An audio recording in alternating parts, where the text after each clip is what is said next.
A letter from the future. Once upon a time, in a small village cradled between rivers and forests, lived a boy named Tenzin. He was curious, thoughtful, and often lost in questions that no one else seemed to ask. What happens to people when they grow up?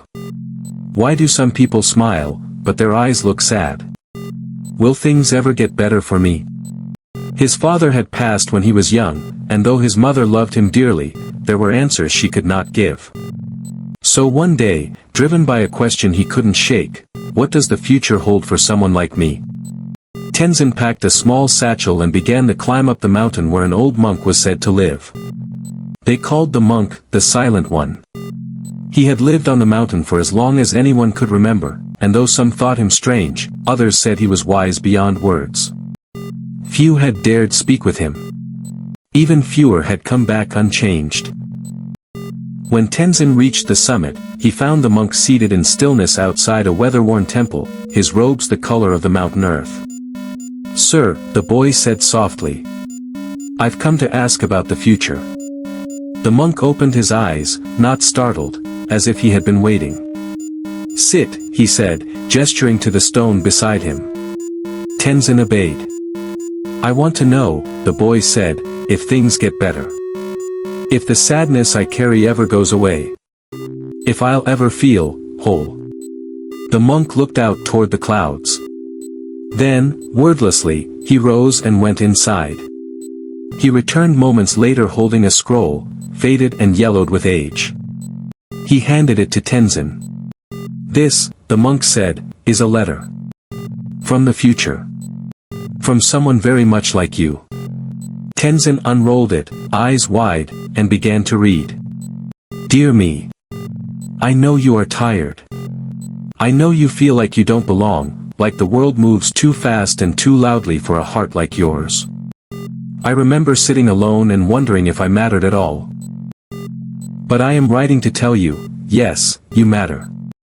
More than you know. There will be nights where the sadness is deep. But you will not stay in those nights forever. The sun does come back. You will meet people who need the kind of gentleness only you can give. You will bring peace to someone one day just by being kind. You will laugh, real, belly-deep laughter, and you won't even notice the moment it returns. You will survive this. And you will be glad you did. The future is not something to fear, little one. It is something to build. Slowly. Kindly. One day at a time. And you won't be alone." Tenzin looked up, tears in his eyes. "Who wrote this?" The monk smiled gently. "You did." "Me?" "Not now," the monk said. "But one day.